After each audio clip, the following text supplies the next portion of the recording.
Programme में शख्सियत में दिखाएंगे विधानसभा अध्यक्ष प्रेमचंद अग्रवाल से हमारे ब्यूरो चीफ कमल शर्मा की खास बातचीत। मैं कमल शर्मा आज हमारे विशेष कार्यक्रम संस्कृत में आज हमारे बीच, आज हमारे साथ, आज हमारे मेहमान ऋषिकेश विधानसभा से 3 बार विजय श्री हासिल करने वाले और वर्तमान में विधानसभा अध्यक्ष उत्तराखंड श्री प्रेमचंद अग्रवाल जी, जिनके बारे में बताना तो अतिशोक्ति होगी, पर आपने अपने विधानसभा के कार्यकाल में लगभग 4.5-5 साल के वर्ष के कार्यकाल में कई ऐसे कीर्तिमान स्थापित किए, जिसमें कहें तो 21 वर्षों से लगातार उत्तराखंड की जनता की एक डिमांड चल रही थी कि इस भैरवसैंण को राजधानी घोषित किया जाए। तो वो भी आपके कार्यकाल में भैरवसैंण को ग्रीष्म राजधानी का दर्जा दिया गया। साथ ही आपके कार्यकाल में विधानसभा अध्यक्ष पीठासीन अधिकारियों एक बहुत बड़ा सम्मेलन हमारी इस राजधानी देहरादून में किया, जो काफी सफल रहा। और सबसे बड़ी बात रही आपकी जो संचालन जिस प्रकार से आप करते थे। हमने कई विधानसभा अध्यक्ष देखे, लगभग हमें कई बार मौका मिला विधानसभा कवरेज करने का, तो हमने देखा जिस प्रकार से वहां पर जिस प्रकार से आप संचालन करते थे, लोगों को ज्यादा से ज्यादा समय देते थे। साथ ही इतिहास में मुझे जहां तक मुझे अब लग रहा है कि आपने सबसे ज्यादा विधानसभा सत्र की समयावधि चलाई है। साथ ही सबसे बड़ी बात कहूं कि मैं एक विधानसभा जो हमारी देहरादून है, यहां पर एक राष्ट्रीय ध्वज 101 फुट का भी आपको यहां बनाने का गौरवशाली प्राप्त हुआ है। आज हमारे साथ देहरादून स्टूडियो विधान साधना प्लस न्यूज टी चैनल में हमारे बीच श्री प्रेमचंद अग्रवाल जी, जिनका मैं स्वागत अभिनंदन करता हूं। आपका स्वागत अभिनंदन अध्यक्ष जी। 2022 के अब चुनाव काफी नजदीक हैं, इसी से मैं एक शुरुआत करता हूं। आप देख रहे होंगे गैरसैंण को एक ग्रीष्म राजधानी बनाया गया था, लेकिन अब इसमें एक शीतकालीन सत्र का यहां पर एक शुरुआत हुई है और 7 या 8 तारीख को जो रखा गया है। लगातार जब से सत्र रखा गया अध्यक्ष जी, तब से एक विपक्ष जो यहाँ का कांग्रेस है या अन्य पार्टियां, वो लगातार कहीं ना कहीं इस पे आरोप या कटाक्ष की बयानबाजी चल रही है। उनका यही कहना है कि जो ये विधानसभा रक्षक किया गया है, ये कहीं ना कहीं 2022 में जो चुनाव आ रहे हैं, कहीं ना कहीं राजनीति से पैसे से कहीं ना कहीं इसका लाभ मिल सके। तो आप इसको किस रूप में देखते हैं?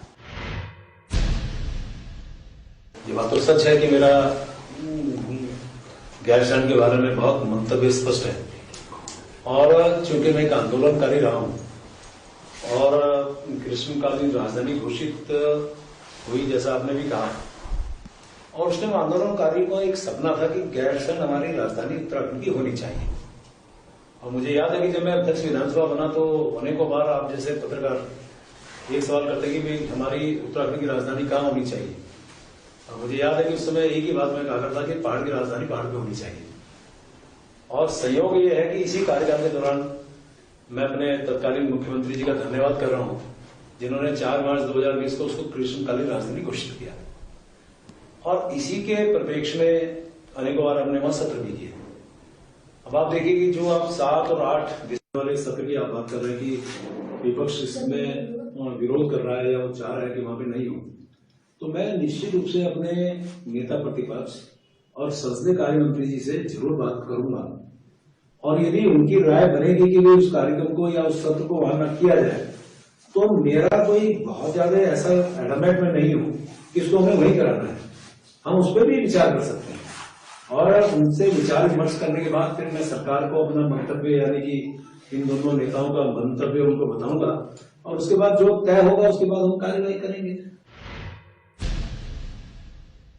अभी कांग्रेस के अध्यक्ष गणेश गोदियाल, उनका भी यही कहना है कि इस टाइम समय उचित नहीं है, क्योंकि एक तो ठंड बहुत ज्यादा हो जाती है, बर्फ की स्थिति होती है, अभी इतनी व्यवस्थाएं भी नहीं है। बल्कि देखा जाए तो मैं तो ये आपका धन्यवाद देना चाहूंगा, क्योंकि मैं ये लगातार देख रहा हूं गैरसैंण में, चाहे वो 15 अगस्त हो, चाहे 9 नवंबर, चाहे 26 जनवरी हो, आपने हर जगह वहां पहुंच के ध्वजारोहण किया है, बहुत कई सांस्कृतिक कार्यक्रम किए हैं। और मुझे वो ध्यान है कि जब इसकी घोषणा हुई थी तो एक बहुत बड़ी दिवाली के रूप में, होली पे दिवाली भी मनाई गई थी पूरे उत्तराखंड में।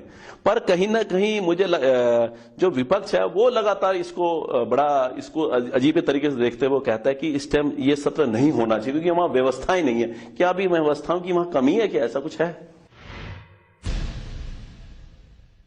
देखिए, पहली बात तो यह है कि जो व्यक्ति या जो लोग ये कह रहे हैं कि शीतकालीन सत्र वहां पे नहीं होना चाहिए और पहाड़ पे नहीं होना चाहिए, तो मैं समझता हूँ पहाड़ के लोग नहीं है क्या? अभी भी जो माननीय विधायकगण है, पहाड़ के जो विधायकगण है अभी भी वहीं मौजूद है, अपने क्षेत्र में मौजूद है। यानी कि पहाड़ का व्यक्ति पहाड़ के उस ठंड से डरता नहीं है और न उसको डरना चाहिए। और इसके साथ साथ मैं दूसरी बात आपको बताऊं, यदि आपको याद आ रहा हो, पिछली बार भी हमने दिसंबर के दौरान विधानसभा सत्र चलाया था और उसके बाद जब मार्च में हुआ था, जिसकी मैं अभी 4 मार्च 2020 की बात कर रहा हूं, उस समय यदि आपको उस टाइम तो बर्फबारी हुई थी, उस दौरान हमने वहां पे विधानसभा सत्र चलाया। और जहां तक व्यवस्थाओं की बात है कि लगातार इतने सत्र वहां पे हमने आयोजित कर लिए और कहीं कोई दिक्कत नहीं आई, खाने से लेकर रहने से लेकर और तमाम जो व्यवस्थाएं उस जगह पे होनी चाहिए, बेहतर स्थिति में हमने काम किया, मुकम्मल हमने व्यवस्थाएं की है। और हर बार नेता प्रतिपक्ष जी, आज हमारी इंदिरा हृदय जी नहीं है, मैं उनको आज श्रद्धासुमन भी अर्पित कर सकूंगा इस मौके पे, कि उन्होंने तो हमेशा मेरी प्रशंसा की, आपने इतना बढ़िया कार्यक्रम आयोजित किया। हालांकि उनको बहुत ठंडा लगता था, उन्होंने कहा कि आपका जो ये मंडप है इसमें जो है शीशे से ठंडा थी, तो हमने वो व्यवस्था कर दी, साउंड की कहीं दिक्कत आती हमने वो व्यवस्था की। लेकिन मैं एक बात और कह सकता हूँ, पहाड़ का व्यक्ति, पहाड़ जैसे जीवन काटने के वाला व्यक्ति इस छोटी मोटी बातों से तो कोई डरता नहीं। कई बार अध्यक्ष जी एक ऐसे मामले भी आए विधानसभा में, आपने खुद देखे होंगे कि जब प्रश्नकाल में क्वेश्चन आंसर होते थे तो कहीं हम देखते थे मंत्री लोग स्पष्ट उनके जवाब नहीं दे पाते। तो और कई बार मैंने खुद देखा है कि आपने प्रश्न भी स्थगित किए हैं। तो ये भी आता था कि किल होती थी सरकार की भी, जी मंत्री जी तैयारी करके नहीं आए। तो इस चीज को आप किस रूप में लगता है कि जब मंत्री वहां राज्य बैठा है और उसके क्वेश्चन आंसर की कॉपी पहले पहुंच जाती है तो वो तैयारी करके नहीं आता और आपको स्थगित करने पड़ते हैं, तो एक ऐसी विडंबना है। तो आप इस सदन में इस चीज को कैसे देखते हैं? देखिए, आपके इस प्रश्न में कुछ प्रश्न और जुड़े, मैं सबका एक एक करके जवाब देता हूं। पहले आपने कहा कि हमारे नौ जो विधायक चुन के आते हैं नए, जी जी, हमने सबसे पहले उनका प्रबोधन कार्यक्रम रखा जी। और प्रबोधन कार्यक्रम में हर चीज का, क्योंकि विधानसभा नियम और कानून से चलती है जी, उनको हमने बताया कि ये नियम ये कानून होते हैं, इसमें आप अपना इस तरह से आप इसमें अपना कार्रवाई में भाग लीजिए, इस प्रकार से विधानसभा सत्र चलते हैं। और आप देखिए कि लगातार मैं अनेकों विधानसभाओं में गया हूं, अनेकों राज्यों में गया हूं और मैं ये बात भी कहने को तैयार हूं कि अखबार के माध्यम से, मीडिया के माध्यम से, आपके जैसे इलेक्ट्रॉनिक जो हमारे चैनल्स हैं उनके माध्यम से हम देखते हैं कि अनेकों विधानसभाएं और यहाँ तक कि लोकसभा कई कई दिन तक बाधित हम लोगों ने सुनी। जी जी जी लगातार, और परेशानियां लोगों की बढ़ी है। तो मेरे विधानसभा का मैं आज सौभाग्य के साथ कह सकता हूँ कि लगभग 4.5 साल होने को है जी। मेरी विधानसभा कोई बहुत ज्यादा बाधित नहीं हुई, बहुत ज्यादा कोई दिक्कत वहां पे नहीं आई।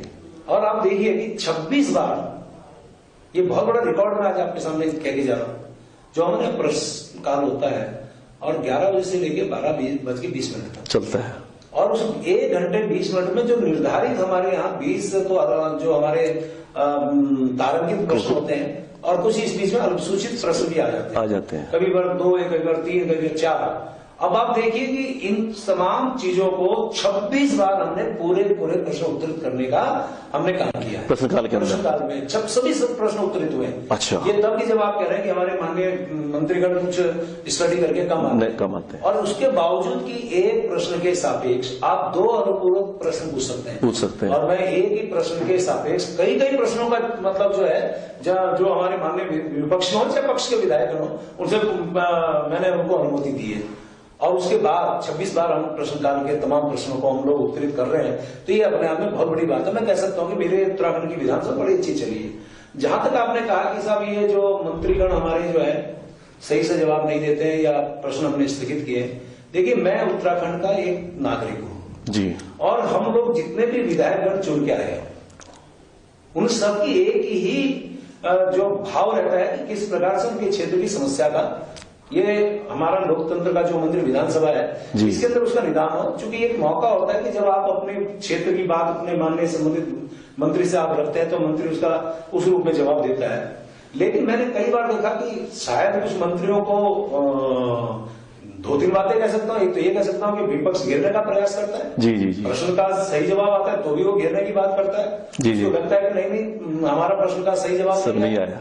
मैं मानता हूँ कि प्रश्न का जवाब सही आ गया, लेकिन वो फिर भी अपनी बात पे एडमेंट रहते हैं। जी। एक विषय ये हो सकता है, एक विषय ये हो सकता है कई बार मैंने महसूस किया है कि जो प्रश्न मूल प्रश्न है उसके सापेक्ष सवाल ना करके वो दूसरे सवालों का जब घेरने का प्रयास करते हैं तो उसमें कई दिक्कत तो माननीय मंत्री को भी आएगी। हाँ, यदा कदा ये भी हुआ है कि जो सही सवाल था, सही उसका जवाब नहीं मिला, तो मैंने 1-2 बार उसको उस प्रश्न को मैंने स्थिर करने का काम किया कि मेरा धर्म ये बनता है कि संबंधित प्रश्न का यदि सही जवाब नहीं आया तो मुझे ये नहीं देखना है कि हमारी सरकार यानी मैं जिस पार्टी से कभी रहा हूं, क्योंकि आज तो मैं किसी दल विशेष से नहीं हूं, लेकिन मैं ये नहीं देखूंगा कि मेरे दल के व्यक्ति की सरकार है लेकिन मुझे ये देखना है मुझे सदन कैसे चलाना है। उस सवाल का सही जवाब आया कि नहीं आया। और शायद आपको जानकारी होगी अनेकों बार में तो मैंने निश्चित कर दिए हैं, पीठ से निश्चित कर दिए हैं। तो ये अपने आप में एक उदाहरण कह सकते हैं, क्योंकि मैं भी चाहता हूं कि मेरे उत्तराखंड का जो एक सिनेरियो है, जो उत्तराखंड की जो समस्या है, जो मूलभूत समस्या है, जो विशेष जो कारण बनते हैं किसी बात की बहस के, आखिर उसमें मेरा तो कोई एक निर्णय का आधार होना चाहिए, रोल होना चाहिए, वो मैं करने का प्रयास करता हूं। लेकिन मैं आपको इस मौके पे ये तो कह ही सकता हूं, मंत्री चाहे सरकार किसी की हो जी, उनको अपना तैयारी करके तो आना चाहिए। विधानसभा फिर 2022 की आप चुनाव आ रहे हैं और मुझे लगता है कि फरवरी में चुनाव हो जाएंगे, बहुत जल्दी आचार संहिता भी लागू होने वाली है यहाँ पर। तो अब चौथी बार फिर आप जाएंगे, लगभग 4.5-5 साल का आपका कार्यकाल हो गया, मैं कहूंगा 15 वर्ष का कार्यकाल आपका ऋषिकेश में होगा। मां गंगा की कृपा ने हमेशा आपको आशीर्वाद दिया, वहां की जनता ने आपको भरपूर प्यार दिया है। ये आपका व्यवहार है या जो भी है कि मैं आपको लगातार देखता हूं, आप लगातार पब्लिक के बीच में रहे। कोई मुझे लगता है कोई शादी या कोई ऐसा कोई दुखद घटना कहीं हो जहां नहा पहुंचे, अगर आप कहीं बाहर भी रहे तो आप 2 दिन बाद आए, आपने वहां अपनी संवेदनाएं व्यक्त करी हैं और खुशी में जाके आप उनके साथ खड़े हुए हैं। तो अब लगभग 15 साल आपको पूरे हो जाएंगे और अब फिर विधानसभा के चुनाव आ रहे हैं। तो अब जनता के बीच में फिर आप जाएंगे, तो वो कौन से लगभग 15 साल में ऐसे कौन से मुद्दे हैं, कौन से ऐसे विकास कार्य हैं, फिर आप जाएंगे जनता के बीच में और जनता फिर आपको भारी बहुमत से जिताए और जनता के बीच में आप अपनी बात कहेंगे, वो कौन कौन से मेन मुद्दे या आपसे आपके किए विकास कार्य होंगे? देखिए, मैं गांव का व्यक्ति हूं और गांव के व्यक्ति कोई भी एक शब्द में कहा जाए इसका जवाब देना, तो मैं ये कह सकता हूं कि जनता को आज काम प्यारा है, चाम प्यारा नहीं है। इसको परिभाषित करूं तो जनता काम चाहती है, आपका चेहरा या खूबसूरती को नहीं देखती है। जी जी जी, ये आप तो स्मार्ट भी हैं सर, खूबसूरत तो है ही आप, ये ना कहो, स्मार्ट तो आप भी हैं। हाँ, 2007 में जब मैं पहली बार चुनाव लड़ने के लिए ऋषिकेश विधानसभा के लिए प्रत्याशी बनाया गया पार्टी की तरफ से। जी जी जी। अब आप देखिए कि एक कद्दावर नेता उत्तराखंड का जी, जो सिंचाई मंत्री और अनेकों पोर्टफोलियो जिनके पास, और वहां के विधायक थे जी जी माननीय सजवाण साहब जी जी, और 5 साल में कोई विशेष कार्य उस जनता के लिए उन्होंने नहीं किया। और जब मैं पहुंचता हूं तो जनता ने मुझे हाथों हाथ लिया, मुझे जनता ने अपना विधायक चुना जी, और मैं उस जनता का धन्यवाद कर रहा हूं। और आप देखिए 2007 से लेकर 12 तक मैंने एक विधायक की उस परिभाषा को बदला कि विधायक साहब मिल नहीं सकते। आपने स्वयं ने कहा कि मैं शादी होगी तो मैं पहुंचता हूं, किसी की मौत होगी तो मैं पहुंचता हूं, घटना घटती है तो मैं पहुंचता हूं। जी जी, मैं दिन नहीं देखता, मैं रात नहीं देखता। और सूचना, आप ये देखिए तंत्र कितना मजबूत मेरा रहा। जी जी, प्रधान को बाद में पता चलता था, मैं उससे पहले वहां से होके आगे निकल जाता। इसका मतलब हर बार में आपके जासूस याद नहीं रखे तंत्र है। जी जी जी, और आप देखिए कि विकास कार्यों की जो गंगा मैंने उसके दौरान भरा, इस 7 से लेकर 12 तक। जी जी, चाहे मेरी विधायक निधि हो, चाहे मेरी राज्य योजनाएं हो, चाहे मेरी सिंचाई के काम हो, चाहे मेरे बिजली का काम हो, सड़क के काम हो, पानी के काम हो, अनेकों काम। उस टाइम तो 7 से 12 का विवरण देने का तो समय ज्यादा लगेगा। जी जी, अब काम अच्छा गया, संपर्क ज्यादा गया, संवाद साथ में रहा जी, और व्यवहार जनता के साथ मेरा बहुत अच्छा रहा। का परिणाम ये निकला कि 2012 में मैं चुनाव लड़ने गया जी, और अब आप देखिए मैं ऋषिकेश विधानसभा से चुनाव लड़ा जी, और उस समय जो सीमांकन हुआ उसमें जो डोईवाला के आसपास का क्षेत्र, जिसे आप भानेवाला कह सकते हैं, जी जी, पोखरी, थानो, भोगपुर, अकाड़ी मिलन, माल देवता, इधर चले जाए तो नुन्नावाला और माजरी और आपका ये लाल कपड़, और वो मेरा बहुत बढ़िया मेरा इलाका था। उसको वहां से मतलब आपका जनाधार वाला इलाका था, वो जनाधार वाला इलाका था, वो कट गया। लेकिन वो एक बहुत ज्यादा लोगों का मेरे को आशीर्वाद मिलता था, साथ में मिला, वो एरिया कट गया, एरिया कटा, डोला में गया। उसके बाद 12 में जनता ने मुझे फिर से अपना आशीर्वाद में विधायक चुना गया जी। अब आप देखिए 12 से 17 के बीच में जी, अब ये जो भी कारण रहा मैं उसमें नहीं जाऊंगा जी जी। मेरे विपरीत विचारधारा की सरकार प्रदेश में आई, हम बहुत से विकास कार्य नहीं कर पाए क्योंकि चाहते हुए नहीं कर पाए। अनेकों बार मैं माननीय मुख्यमंत्री जी से, मंत्रियों से, अधिकारियों से बार बार मैं संपर्क करता रहा, मिलता रहा और आश्वासन मिलते रहे, काम जाते रहेगा। चूंकि मैं भारतीय जनता पार्टी का एक विधायक के रूप में वहां पे स्थापित था और उधर कांग्रेस सरकार में सीधा आपसे इस विषय पे बात रख रहा हूं और मेरे यहाँ कोई विशेष काम नहीं हुए। एक विधायक ने या फिर जिस अधिकारी से मैं जैसे कैसे काम करा लेता था जी। और आपने खुद ने कहा कि 17 में तो मेरा कुछ अपने लोगों ने इसमें विरोध किया और आप देखिए कि उसके बाद मैं 2017 में अब 15,000 से ज्यादा वोट से जीता, यानी पिछले से अनेकों बड़े अधिक मतों से मैं जीत के आ रहा हूँ। तो इसका मतलब जनता के बीच में मैंने काम किया जी। मैंने कहा ना काम प्यार है, तो जनता ने मेरा काम देखा, मुझे स्वीकार किया और आज मैं ये कहने को तैयार हूँ कि जब हमारा एक कार्यकर्ता रात को 12 बजे फोन करता है तो मैं फोन उठाता हूँ। पहले किसी कार्यकर्ता के, जनता का, किसी व्यक्ति के पास विधायक संबंधित विधायक का फोन नंबर नहीं था, चुने हुए लोगों के पास उनका जाना होता था। आज मेरे सामने ये नहीं है कि मेरी पार्टी का है कि नहीं है, मेरी जाति का है कि नहीं है, मेरे धर्म का है कि नहीं है, मेरे बगल का है कि नहीं है। मेरे सामने किसी भी पार्टी का व्यक्ति आ जाए, किसी भी जाति का आ जाए, किसी धर्म का आ जाए और कहीं से आ जाए, एक विषय रहता है कि तू अपनी समस्या बता, मैं सुनता हूं। और ये नियम मैंने बनाया सुबह 10 बजे से लेकर 11 साढ़े 11 बजे तक मैं जनता से लगातार मिलता था उनकी समस्या सुनने के लिए और उसके बाद क्षेत्र में निकलता था। जहां काम की क्वालिटी खराब लगती थी मैं अधिकारियों को बुला के वहां पर भटकाता था। जहां पे काम नहीं होता था उसके लिए जनता की बात को लेकर मैं कहीं घेराव करने की बात है तो मैं घेराव करता था विपक्ष के लेकर विधायक के रूप में और उसका परिणाम निकला कि 17 में जनता का फिर से मैं धन्यवाद कर रहा हूं कि मुझे तीसरी बार अपना मुझे विधायक चुन के भेजा और आप देखिए आज मैं अध्यक्ष विधानसभा के रूप में हूं। जी। डबल इंजन जो कहा जाता है भारतीय जनता पार्टी की, केंद्र में भी सरकार है, यहां भी सरकार है, इसका लाभ मिला या आप विधानसभा अध्यक्ष रहे कहीं ना कहीं इसका भी आप पूरे इसका कहीं लाभ मिला होगा क्या? इस बार 2022 के चुनाव में आप किसी प्रत्याशी को चुनौती के रूप में मानते हैं या सब हवा हवाई है? देखिए जहां तक आपने ये जो हमारे अब आप देखिए कि टीवी विस्थापित मेरे यहाँ बसे हैं जी, 20 साल से मेरे यहाँ बसे हैं, 21वां साल उनको हो गया। राजस्व ग्राम की उनकी जो बहुप्रतीक्षित मांग थी वो इस दौरान पूरी हो रही है। अब आप देखिए कि मेरे यहाँ जो एक महाविद्यालय था जिसे ऑटोनोमस बना दिया गया, कई लोगों को बड़ी परेशानी होती थी एडमिशन में। अब आप देखिए श्रीदेव सुमन विश्वविद्यालय का कैंपस वहां खोलने की हमने बात की, वो आज पूरी हो रही है। इसके साथ साथ आप देखिए कि हमारे यहाँ पे संजय झील जिसकी आप बात कर रहे हैं, हाँ। अनेकों बार मैंने प्रयास किया, 10 लाख और 10 लाख 20 लाख की लागत से वहां पे काम लगभग शुरू हो चुका है, साफ सफाई अन्य काम उसका शुरू हो चुके हैं। और आपकी जानकारी में डाल रहा हूँ जिस जगह मैं रहता हूँ और बैराज के पास एक जो गंगा की पानी जो बैराज के कारण झील जैसी बनी है उस पर साहसिक पर्यटन कैसे हो उसके लिए मैं माननीय मंत्री जी से मिल चुका हूं, मुख्यमंत्री से बात कर चुका हूं और मुझे उम्मीद है उसमें भी कुछ ना कुछ सफलता हमें हासिल होगी। जहां तक आपने कहा मेरे काम की बात, मैं तो आज इस बात का तो धन्यवाद कर ही रहा हूं कि मेरे अध्यक्ष विधानसभा बनने का लाभ मुझे मिला है, लेकिन ये भी मैं कह सकता हूं कि मैं तो विधायक के रूप में भी अपनी बात पूरी करता हूं। जहां मुझे अध्यक्ष बनने के नाते लाभ मिल सकता है मैं उसका लाभ उठाता हूं। डबल इंजन का जहां मैं विधायक के रूप में कह सकता हूं विधायक के रूप में अपनी बात करता हूं, जहां मुझे पुराने संबंधों की बात करनी होती है। जी। अब आप देखिए मैं राष्ट्रीय स्वयंसेवक संघ का स्वयंसेवक के नाते बढ़ता हुआ मैं फिर उसके बाद युवा मोर्चा, फिर उसमें भारतीय जनता पार्टी में नीचे निम्न स्तर का एक इकाई का महामंत्री, फिर मंडल का महामंत्री और उससे पहले पर्वतीय विकास परिषद का सदस्य जब उत्तर प्रदेश हुआ करता था और उसके बाद प्रदेश व्यापार प्रकोष्ठ में प्रदेश अध्यक्ष और उसके बाद विधायक, फिर मैं उसके अनेकों समिति में मैं आज अध्यक्ष विधानसभा हूँ। तो ये जो मेरा लंबा जो यात्रा रही, राजनीतिक यात्रा है या सामाजिक यात्रा, और मेरे पुराने संबंध किसी केंद्रीय मंत्री के साथ है या यहाँ के स्थानीय मंत्री के साथ है या आज हमारे मुख्यमंत्री के साथ है, तो उसका लाभ क्यों नहीं उठाऊंगा। धन्यवाद अध्यक्ष जी, आपका बड़ा बड़ा आभार।